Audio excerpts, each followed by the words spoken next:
Capres nomor urut 3 yang didukung Partai Perindo, Ganjar Pranowo, dinilai tampil memuaskan pada debat ketiga Pilpres 2024 yang diselenggarakan di KPU Minggu 7 Januari 2024. Berbagai sanjungan pun datang dari pakar. Pakar militer Koni Rahakundini Bakri misalnya yang menyanjung kesiapan mantan Gubernur Jawa Tengah itu.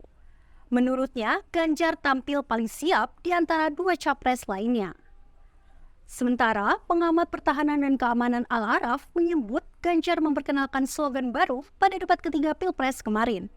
Slogan "No Utang No Usang" ungkapnya menunjukkan Ganjar ingin Indonesia memiliki kemandirian pertahanan. Ganjar juga mendapat sanjungan dari pakar komunikasi politik Universitas Negeri Surabaya, Gilang Gusti Acing. Gilang menyebut Ganjar menghadirkan konsep dan strategi yang jelas pada saat debat kemarin. Ia menyebut Ganjar tampil lebih siap dengan konsep dan strategi tersebut. Ia mendasarkan pada data-data dan yang paling menarik adalah lebih jelas cara bersikap juga. Selain itu, pengamat politik Henry Satrio menilai Anies dan Ganjar lebih layak masuk ke putaran kedua. Ia menilai hal itu dari konsistensi dan relevansi jawaban saat keduanya sedang berdebat. Selain itu, potensi untuk mewujudkan visi misi Anies dan Ganjar juga jadi poin utama. Hensat mengklaim bahwa mereka berdebat dan bicara secara substansi dan mengerti mau diapakan negara ini ke depannya. Hensat juga menilai bahwa Prabowo tidak mampu memberikan perbandingan yang relevan terkait pengadaan alutsista di era pemerintahannya dengan Presiden Soekarno.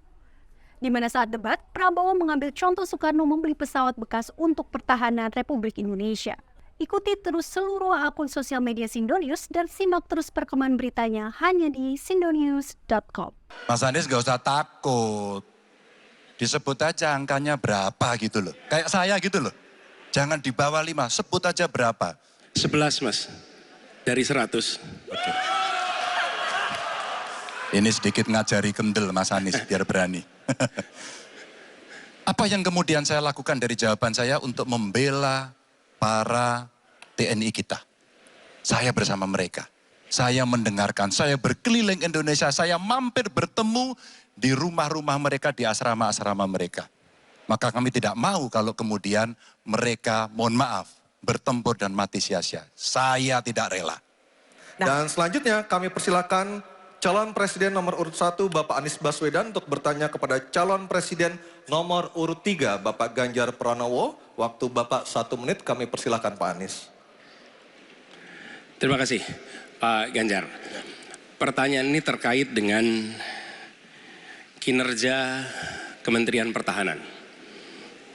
Ketika tadi kita bahas sama-sama situasi pertahanan kita, Bapak tadi membahas tentang bagaimana belanja alutsista, bagaimana rencana tentang minimum force itu bisa dicapai dan lain-lain. Bapak melakukan review itu. Nah, di sisi lain, Bapak juga waktu itu pernah memberikan penilaian atas kinerja penegakan hukum di Indonesia. Bapak beri skor 5 atas kinerja hukum di Indonesia.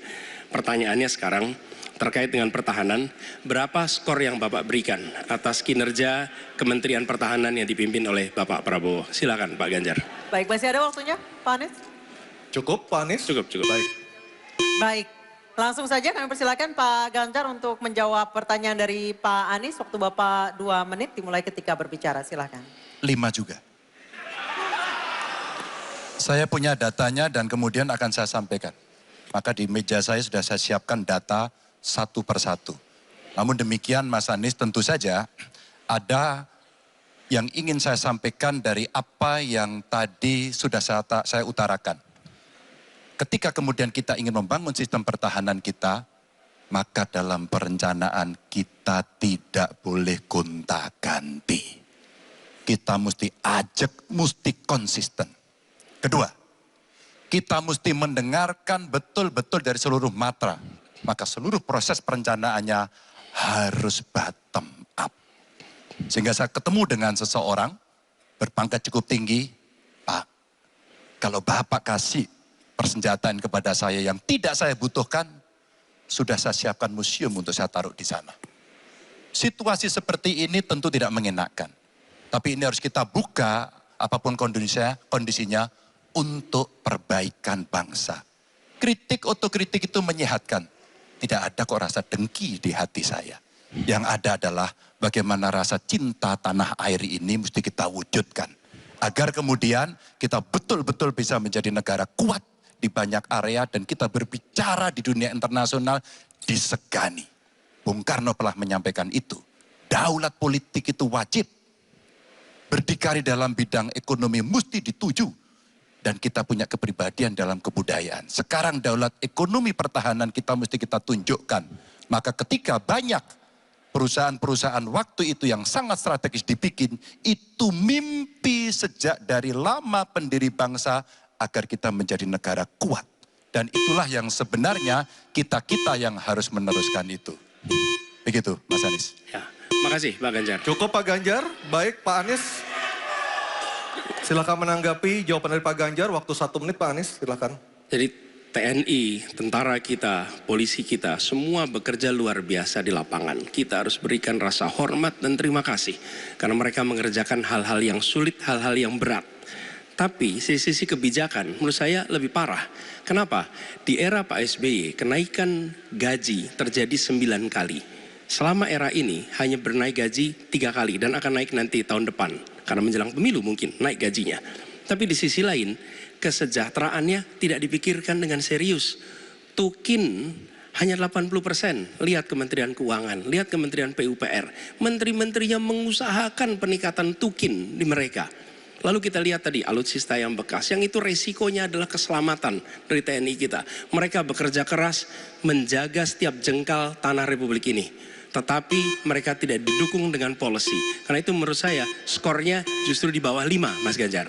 Kalau 5 itu ketinggian Pak Ganjar. Terima kasih Pak Ganjar. Baik, waktu habis Pak Anies. Pak Ganjar silakan jawab pertanyaan dari Pak Anies. Waktu Bapak 1 menit. Silakan Pak Ganjar. Mas Anies gak usah takut. Disebut aja angkanya berapa gitu loh. Kayak saya gitu loh. Jangan di bawah 5, sebut aja berapa. 11 Mas. Dari 100. Oke. Ini sedikit ngajari kendel Mas Anies biar berani. Apa yang kemudian saya lakukan dari jawaban saya untuk membela para TNI kita? Saya bersama mereka. Saya mendengarkan, saya berkeliling Indonesia, saya mampir bertemu di rumah-rumah mereka, di asrama-asrama mereka.